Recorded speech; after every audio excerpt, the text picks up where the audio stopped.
السلام عليكم، ازيكم يا شباب؟ عاملين ايه؟ يا رب تكونوا بخير. وحشتوني جدا جدا جدا. والنهارده الفيديو هيكون خفيف شويه. النهارده عايز اتكلم عن اكتر حاجه تكنولوجيا هتحصل في دبي في خلال السنين اللي جايه، وانا من الناس اللي اتمنى ان انا اعيشها واتمنى ان انا اجربها في المستقبل. وهسيب لكم اكتر حاجه مبهره في اخر الفيديو ان شاء الله تعجبكم، فخلينا نبتدي نتكلم عليهم واحده واحده. وعايز اطلب منكم طلب: اي حد عنده كومنت على الموضوع ده يا ريت يكتبه تحت في الكومنتات.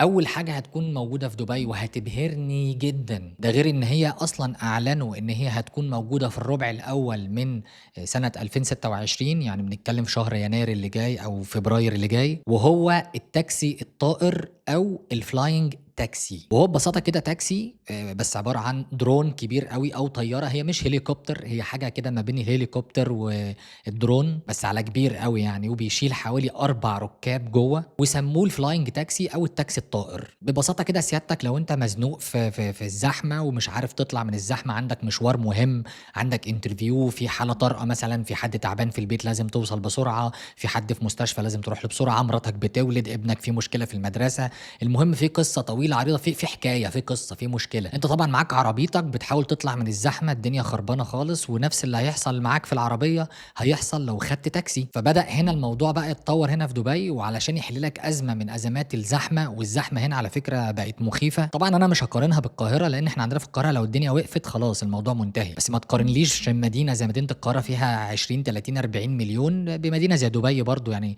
توتال السكان كله ما يجيش حاجة جنب القاهرة. لكن في الأول وفي الآخر إحنا بنعيش مشكلة الزحمة دي من وقت للتاني. المهم أنت لو عندك ظرف طارئ ومش عارف تطلع من الزحمة، تقدر في 2026 تطلب التاكسي الطائر، هيبقى موجود على الأبليكيشن يعني زي أوبر بالضبط. هتطلب التاكسي هينزل لك بشكل عمودي كده في مكان معين، هتركب فيه يطير بيك بسرعة 321 كيلو في الساعة. هابسّطها لك في موضوع السرعة دي، ببساطة كده أنت لو طالع من دبي دلوقتي رايح على أبو ظبي، وهي إمارة جنب دبي، هي أبعد من الشارقة وأبعد من عجمان، هي بتبعد عن دبي بحوالي 137 كيلو. التاكسي الطائر ده يقدر ياخدك بدل ما أنت مثلًا بتروح أبو ظبي في حوالي ساعة ونُص، ساعتين إلا ربع، ده طبعًا نتيجة إنك ماشي بعربية بتُقف في إشارات، بتُقف في الزحمة شوية، لأ التاكسي الطائر ده هينزل على طول ياخدك من المكان اللي أنت فيه، يطير بيك بسرعة 321 كيلو من غير إشارات، من غير أي حاجة خالص.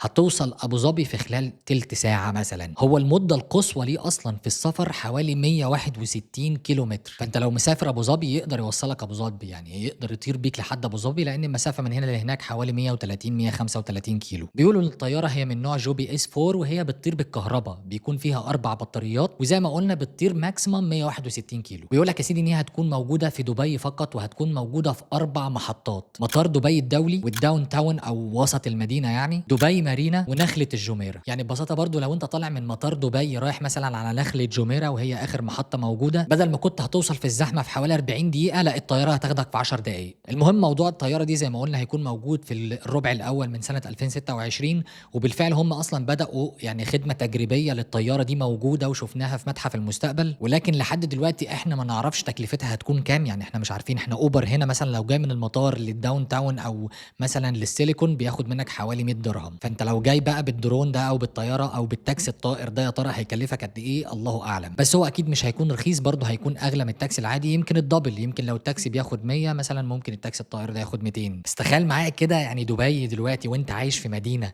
كلها حاجات طايرة في السما. الحاجات دي كنا بنشوفها في الكرتون، وكنا بنشوفها كده في الحاجات اللي هي الجرافيكس، ما كناش مصدقين إن ممكن يبقى في مدينة بيبقى فيها عربيات طايرة في السما، أو الناس راكبة طيارات عادي وطايرين في السما. فالموضوع ده أنا مش شرط يا سيدي أركبه، لأن أنا عندي فوبيا أصلًا من الطيران، بالرغم إن أنا شغلي كله في الهوا. لكن تخيل كده أنت عايش في مدينة كلها حاجات طايرة في السما بقى، طيارات بقى عمالة بتطير وما شاء الله ما فيش حد بيخبط في حد. وبعدين تخيل مثلًا إن في درون من ده أو طيارة من دي عملت حادثة فوق، النظام إيه؟ أو مثلًا هم هيضبطوا نظام الطيران بتاعهم إزاي فوق في السما؟ يعني هل هيعملوا مثلًا إشارات فوق؟ دي حاجة برضه لسه مش مفهومة. لكن اللي أنا متأكد منه إن هم لمّا بيحطوا حاجة في دماغهم بيعملوها يعني فكك خلاص الموضوع منتهي. المهم موضوع الflying taxi ده من الحاجات التكنولوجية اللي أنا بجد بجد نفسي اعيشها، اتفرج عليها يا عم، مش مهم اركبها. تاني حاجه واللي انا فعلا عشتها دي بقى، انا عشتها ولما شفتها عجبتني جدا، وهو الدرون ديليفري. الدرون ديليفري موجود في السيليكون، انا ساكن جنب السيليكون، يعني منطقه جنب السيليكون، وكنت فتره عايش في السيليكون. موضوع الدرون ديليفري ده، انت مثلا لو طالب اكل او طالب دواء او احتياجات شخصيه من الصيدليات او من السوبر ماركت، ففي ابلكيشن دلوقتي لو طلبت منه الاكل او الادويه بيدعم التوصيل بالدرون. بيبقى عندهم درون كده صغير ب6 مراوح. الدرون ده مربوط بنظام وسيستم ليه بنيه تحتيه اصلا خاص بيه لوحده. بتطلب الطلب بتلاقي الدرون جاي لك كده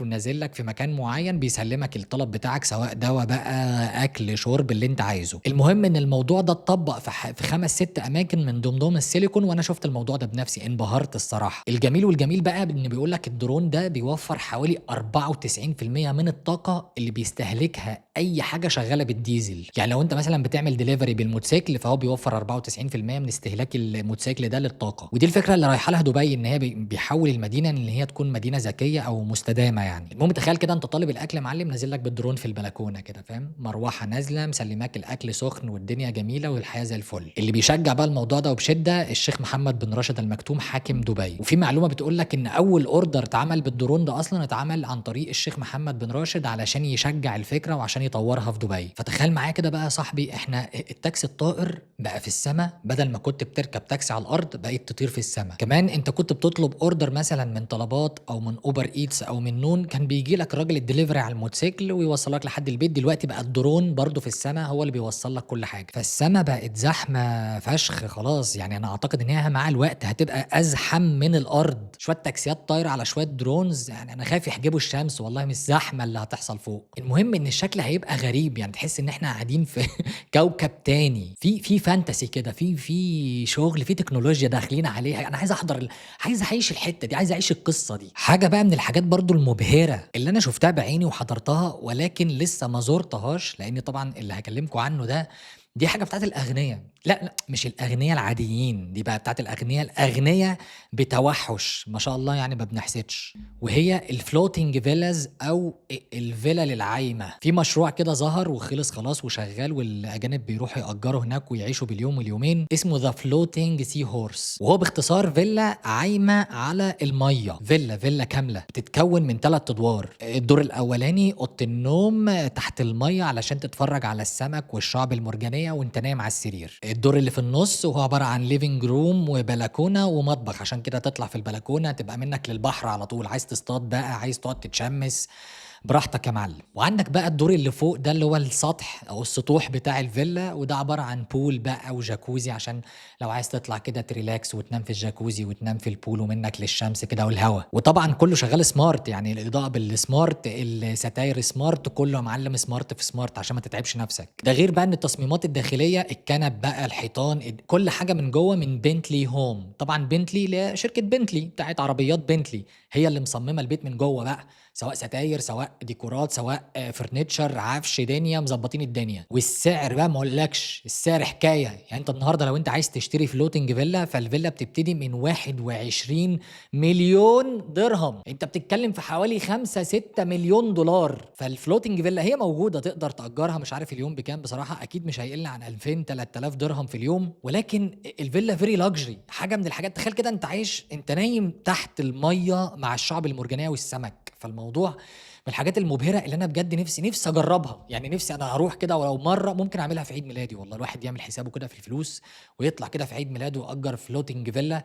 الصبح يصطاد من فوق وبالليل ينام مع السمك، فالدنيا تبقى حلوه كده، الدنيا لذيذه، اقضي يوم جميل كده. المهم ان الفلوتنج فيلا دي موجوده في مكان اسمه ذا هارت اوف يوروب، وهو حوالي 4 كيلو من دبي. يعني انت لازم عشان تخشه، طبعا عشان توصل للفيلا محتاج تاخد زي بوت او مثلا مركب او حاجه تاخدك لحد جوه. اخر حاجه بقى هتكلم عنها النهارده، وحاجه بقى دي دي انا مستنيها بقى، دي هتجنني بقى بجد بقى، دي خلاص بقى، لان دي تعتبر من قمه الرفاهيات برضو، ما تقلش عن الفيلا الحاجه برضو، والدرونز والحاجات اللي اتكلمنا عنها. وهي ماشينز او ماكينات بيع واستئجار العربيات اللكجري او العربيات الفاخره. طب النهارده راجل جاي عايز تاجر لامبرجيني، عايز تاجر فيراري، بنتلي، اي نوع من نوع العربيات السوبر كارز اللي هي الغاليه اللي بملايين دي، عايز تاجرها بقى وتشتريها. هنا في دبي اللي انتشرت اول فتره دي، المشاريع الناجحه او اللي انتشرت الفتره دي، ماشينز بتعمل عصير برتقان. هي ماشين كده بتختار تدفع مثلًا بالكارت أو بالكاش، يا دوب بتدفع بالكارت Apple Pay أو بالكاش، تختار أنت عايز مثلًا كوباية عصير orange juice مثلًا واحدة أو 2، المهم بتعصر قدّامك الماشين بتشتغل، بتعصر البرتقان وبتنزّل لك كوباية عصير برتقان. نفس نوع الماشين دي هتكون موجودة في building كده أو في بناية عالية من حوالي 60 دور أو من حوالي 50 دور، في كل دور في حوالي 10 عربيات، المهم أنت هتبقى قدّامك بدل ما هي menu عصير، هتبقى قدّامك menu عربيات luxury أو عربيات فاخرة. تختار مثلًا لامبورجيني، أنت راجل النهارده عايز تأجر لامبورجيني مثلًا، فتختار اللامبورجيني فيقول لك تدفع بالكارت والّا إيه، طبعًا بالكارت ما فيش حد معاه كاش يعني للدرجة دي، فأنت هتختار بالكارت، هتدفع بالكارت، هتُقف تحت في الدور الأرضي، الجراج هيتفتح، العربية هتنزل من فوق من المكان اللي هي موجودة فيه، هتنزل من فوق، هتاخد عربيتك تدوّر وتمشي. من نفس ذات الماشين دي تقدر كمان تشتري العربية، يعني تخيل أنت مثلًا عايز تشتري عربية ب1.000.000 درهم، فعادي جدًا تدفع 1.000.000 درهم Apple Pay، العربية تختار اللون اللي أنت عايزه، الspecs اللي أنت عايزها، هوبا تنزل، الموضوع صباح السهولة، تاخد عربيتك تروح ترخّص، السلام عليكم وعليكم السلام. فدي من الحاجات اللي أنا لو شُفتها قدّامي أنا ممكن أتجنن، لإن دي بقى فلوس بتدفع قدّامك كتير أوي عن طريق ماشين في حاجات زي العربيات، أي نعم هي عربيات luxury بس إيه السهولة دي؟ هل في ناس هتستخدمها؟ في ناس هتستخدمها. وسمعت كمان إن في معرض كبير جدًا، هو المعرض الوحيد في دبي اللي نفّذها already، ولكن أنا ما قدرتش أوصل لمكانه، عملت search كتير جدًا لكن ما قدرتش أوصل لمكانه. فالسؤال هنا بقى، هل المشروع ده ممكن ينجح في دبي لو اتعمل؟ معلم ممكن ينجح بسهولة على فكرة، أنا عايز أقول لك إن دبي فيها 82,000 مليونير، منهم حوالي 230 مليونير بتعدّي ثروتهم ال100 مليون، ده غير إن موجود حاليًا 39 ملياردير، يعني هي أصلًا ترتيب دبي عالميًا إن هي رقم 11 عالميًا في وجود مليونيرات ومليارديرات عايشين في نفس المدينة، وهي مدينة كمان مش كبيرة، فالمشاريع دي على فكرة هتنجح بسهولة، هتنجح يا سيدي مش بسهولة، بس الناس دي هتشغّل المشروع ده، خُش أجّر أو خُش اشتري من الماشين والسلام إحنا لسه هندوّر، خلّصني، ما فيش وقت يا معلم، الناس دي رايحة تعمل فلوس. بس يا معلم دي نهاية الفيديو، وهُم دول أكتر حاجات مبهرة أنا مستني أشوفها، حضرت منها الدرون وإن شاء الله مستني أشوف بقى الحاجات اللي بتطير من تحت والحاجات اللي بنشتريها بفلوس كتير أوي دي. المهم إن الحاجات دي لمّا تظهر إن شاء الله زي التاكسي والحاجات دي كلّها أنا أكيد هاصورها وانزّلها في الcontent عندي على الchannel، فعشان تتابع الموضوع ده اعمل لايك وسبسكرايب واستنى، إن شاء الله هاحاول أعمل فيديوهين 2 في الأسبوع واحاول أنزّل reels من فترة للتانية. اكتب أي comment أنت عايزه تحت في الكومنتات في الفيديو، ولو أنت عندك أي سؤال اكتبه تحت في الكومنتات، وأنا ناوي أعمل حلقة مخصوص علشان أناقش فيها الأسئلة اللي بتتكتب أو الأسئلة المتكررة عندي على الchannel، أعمل فيديو مخصوص عشان أناقش النوع ده من الأسئلة. وما تنساش كمان تعمل لي follow على إنستجرام، باصور stories حاجات الأماكن والمطاعم اللي موجودة في دبي والأماكن اللي باحب أزورها، وأشوفكم إن شاء الله في فيديو جديد، وسلام.